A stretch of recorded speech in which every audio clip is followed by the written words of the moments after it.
Union শাখার 4 নম্বর এবং 5 নম্বর word বিএনপির উদ্যোগে আয়োজিত আজকে দেশনেত্রী বেগম খালেদা জিয়া দেশে আসতেছেন এই অবহিতকরণ সভার সম্মানিত সভাপতি উপস্থিত আছেন 10 নং মিরাশি ইউনিয়ন বিএনপির সিনিয়র সহসভাপতি জনাব ফয়সাল চৌধুরী, 10 নং মিরাশি ইউনিয়ন বিএনপির সম্মানিত সভাপতি এবং জোনারঘাট উপজেলা বিএনপির নির্বাচিত যুগ্ম সম্পাদক আব্দুর রহিম তালুকদার শ্যামল, 10 নং মিরাশি ইউনিয়ন বিএনপির যুগ্ম সম্পাদক সাংগঠনিক সম্পাদক আফজালুর রহমান, সাধারণ সম্পাদক আবু তাহের নীল মিয়া সহ ইউনিয়ন বিএনপি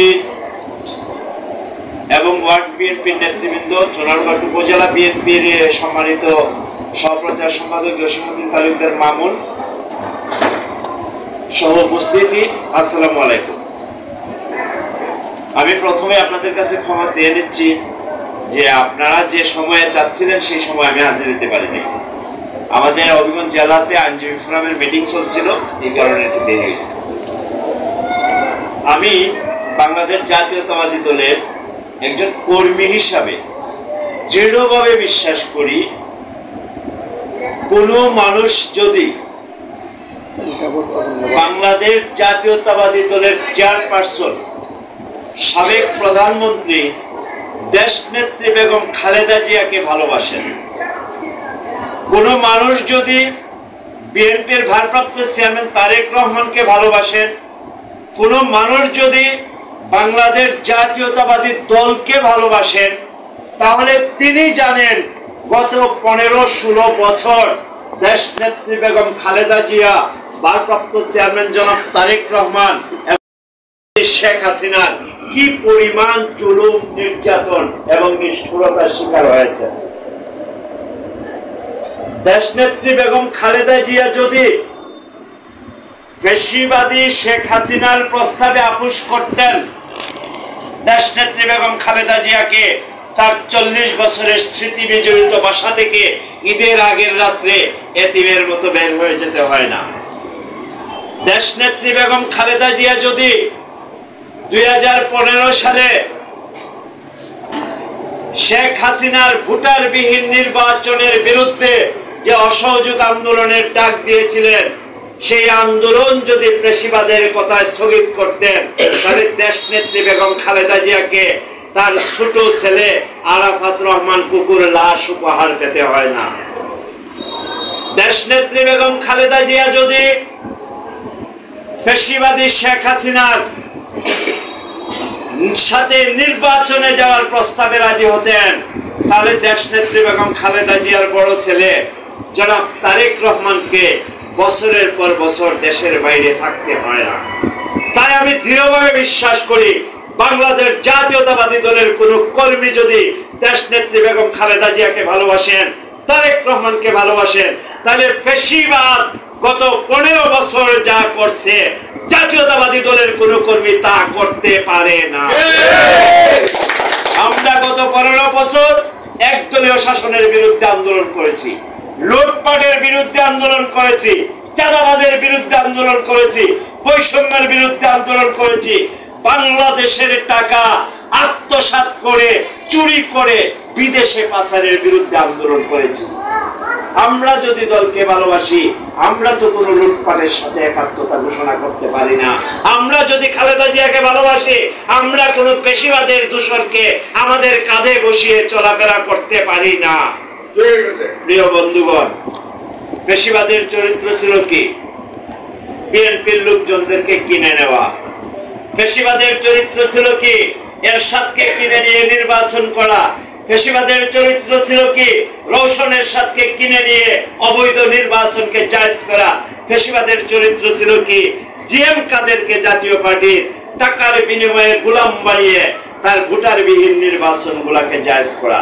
আমরা তো টাকার বিনিময়ে ফ্যাসিবাদের দূষণদেরকে কিনে রাজনীতি করার প্রয়োজন নেই।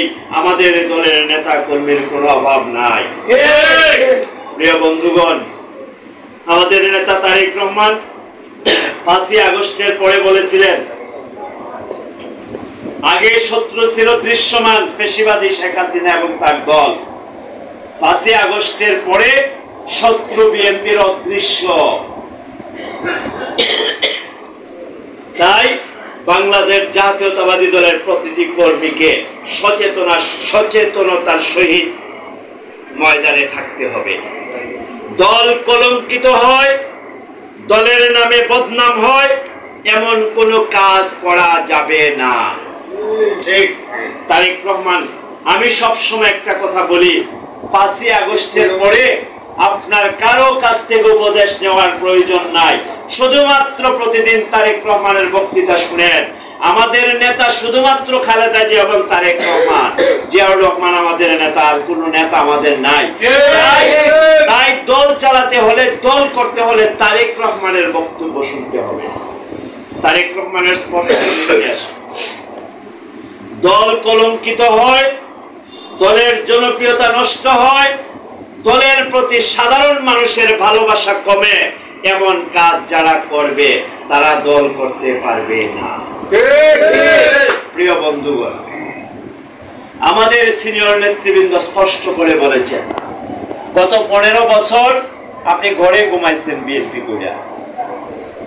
গত 15 বছর আপনি সুবিধা আদায়ের জন্য ফেসিবাদের সাথে আপোষ করছেন, কিন্তু যোগদান করেন নাই আওয়ামী লীগে। গত 15 বছর নিজেরে বাঁচাইয়া চলছেন। আমরা তাদেরকে নিয়েও দল করতে চাই, কিন্তু গত 15 বছর যে ছেলেটা পুলিশের রাইফেলের মুখে রাজপথে দাঁড়াইছে, তার আগে তো তার অবস্থান হতে পারে না। গত 15 বছর যে ছেলেটা প্রতিনিয়ত আতঙ্কিত জীবন যাপন কাটাইছে, কখন পেশিবাদের হাতে নিগৃহীত হয়, তার আগে তো যে বাসায় ঘুমাইছিল সে থাকতে পারে। প্রিয় বন্ধুগণ, সব কিছুর পরে আমরা মানুষ, আমরা রাজনীতি করে আমাদের ভুল ত্রুটি থাকতে পারে। সকল ভুল ত্রুটির ক্ষমা আছে না? নাই? সকল ভুল ত্রুটির ক্ষমা আছে। আমরা দল করি, এক একজন মানুষ এক একটা পরিবার থেকে আসছি, এক একজন মানুষের চিন্তা চেতনা এক এক রকম, ঠিক না? আমাদেরকে, যারা আমরা সিনিয়র নেতা, আমাদেরকে সহনশীলতার সাথে সেই বিষয়গুলো মোকাবেলা করতে হবে। কারোর সাথে আমরা দল করি বলে একজনের সাথে আরেকজনের মতের ভেদ হয়। বড় দলে পদ পদবি নিয়ে দ্বন্দ্ব থাকে, গ্রুপিং থাকে। পদ পদবি নিয়ে সিনিয়র নেতারা দ্বন্দ্ব, গ্রুপিং অনেক সময় করে। এটা যারা সাধারণ কর্মীরা অনেক সময় বুঝতে পারে না, কিন্তু বড় দলে এই ধরনের থাকাটা স্বাভাবিক। দল বড়, কিন্তু পদ পদবীর লড়াইকে এমন জায়গায় নিয়ে যাওয়া যাবে না যে দলের প্রতি মানুষের ভালোবাসা কমে যায়, দল কলঙ্কিত হয়, নেতা কলঙ্কিত হয়, এমন জায়গায় নেওয়া যাবে না ভাই। কাদা ছুড়াছুরি করা যাবে না একে অপরের বিরুদ্ধে। আমাদের মধ্যে যত বিভেদ হোক, একসাথে মিলে মিশে ভালোবাসার সহিত চলাফেরার সুযোগ তৈরি হইলে আমাদের কি সেই সুযোগ হাতছাড়া করা উচিত? তাই এই সুযোগগুলা যাতে সহজে তৈরি হয়, আমরা সবাই মিলে মিশিয়া আগামী নির্বাচনে অংশগ্রহণ করার জন্য যাতে তৈরি হয়, তার জন্য আমাদের একটা কথা দিতে হবে যে আজকের থেকে আমরা কোন নেতা কর্মীর প্রতি একে অপরের কাদা ছুড়াছুরি করব না। কথা দিবেন আমারে? আমরা একে অপরে, এক নেতা আরেক নেতার সম্মান নষ্ট করে কথা বলবো না ভাই। কাউন্সিল যেদিন আসবে, দলে যেদিন সম্মেলন আসবে, ওই দিন তো আপনার নেতা হওয়ার সুযোগ তৈরি হবে। এখন কেন আমি লিটন মাস্টারের সম্মান নষ্ট করব? লিটন মাস্টার কেন আমার সম্মান নষ্ট করবে? ভাই, সকলের সম্মান হয়তো সকলের কাছে মর্যাদার জিনিস। আমরা কখনোই একে অপরের সম্মান নষ্ট করে কোনো কথা বলবো না। সম্মানের সহিত একে অপরের সাথে মিলিয়া মিশিয়া দলের শৃঙ্খলা মান্যা, দলের গঠনতন্ত্রের সম্মান করিয়া, দলের যে নিয়ম আছে সেই নিয়ম অনুসারে যদি একে অপরে মিলিয়া মিশিয়া চলার পরিবেশ তৈরি হয়, আমরা সবাই একে অপরে মিলিয়া মিশিয়া চলতাম। এটা সবাই একমত? আর আমার কথাটা রাখবেন ভাই, দুনিয়াতে কোনো কিছু স্থায়ী না, কোনো কিছুই দুনিয়াতে স্থায়ী না। পদ স্থায়ী না, বিভেদ স্থায়ী না, গ্রুপিং স্থায়ী না, কাউন্সিল স্থায়ী না, প্রধানমন্ত্রী স্থায়ী না, দলের চেয়ারপারসন স্থায়ী না, বিভেদও স্থায়ী না। যেহেতু কোনো কিছু স্থায়ী না, এত শক্ত করে কোনো কিছু ধরার প্রয়োজন নাই ভাই। কেউ যখন মনে করে যে আমি এটা বেকায়দায় পড়ছি, তার কথাবার্তা একটু চড়া হয়। তো বুদ্ধিমান মানুষ একটু নরম করে হয়, বুদ্ধিমানরা একটু নরম করে হয়। এখন এগুলা নিজেদের মধ্যে যেখানেই চুনারঘাট উপজেলার যে জায়গায় নিজেদের মধ্যে বিভেদ আছে, আমি সকলকে অনুরোধ করি একটু মানায়া চলার চেষ্টা করেন। ভাই নেতা হওয়ার সুযোগ তারেক রহমান সৃষ্টি করে দিবেন, সারা বাংলাদেশে নেয় সোনারঘাটেও দিবেন, 10 নম্বর ইউনিয়নও দিবেন। নেতা হওয়ার সুযোগ দল থেকে যেদিন নির্দেশ আসবো সবাই হইতে পারবে নেতা। এখন আমরা সকলে মিলেমিশে একসাথে দলের আগামী নির্বাচনে দলের প্রার্থীকে পাস করানোর জন্য চেষ্টা করা উচিত। আমরা সেই পথে আগাইবো। একমত? দেশনেত্রী বেগম খালেদা জিয়া দেশে আসতেছেন সুস্থ হইয়া, আপনারা সবাই খুশি? দেশনেত্রী বেগম খালেদা জিয়ার জন্য সবাই দোয়া করবেন। তারেক রহমান আমাদের অনেকে বলেন, বাংলাদেশের অনেক সিনিয়র লিডাররা বলেন যে তারেক রহমান হলেন বাংলাদেশের ম্যাজিক্যাল লিডার। এই ম্যাজিক্যাল লিডারের নেতৃত্বেই এই বাংলাদেশের জুলাইয়ের অভ্যুত্থান সম্পন্ন হয়েছে, এটা মনে রাখি। আমরা যখন 2025 সালের বর্ধিত সভায় গেছি, 2025 সালের বর্ধিত সভা স্লোগানটা ছিল সুদৃঢ় ঐক্যই রুখে দিতে পারে সকল ষড়যন্ত্র। এটা কিন্তু তারেক রহমানের দেওয়া স্লোগান। সুদৃঢ় ঐক্য তৈরি করার জন্য যে কোনো ধরনের ত্যাগ স্বীকার করতে আপনি প্রস্তুত আছেন না? প্রস্তুত আছি না সবাই? প্রস্তুত আছি সবাই ইনশাআল্লাহ। আমাদের মধ্যে কোনো সমস্যা নাই।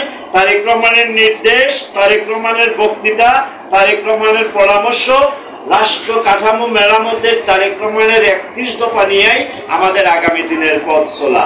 এই পথ চলায় যারা শরীক হবেন তারা আমাদের ভাই, তারা আমাদের নেতা, তারা আমাদের কর্মী, তারা আমাদের সম্পদ। তাদের সাথে যত শত্রুতা থাক আমরা গলাগলি মিলামিলি করে একসাথে চলবো। ধন্যবাদ সবাই, ধন্যবাদ সবাই।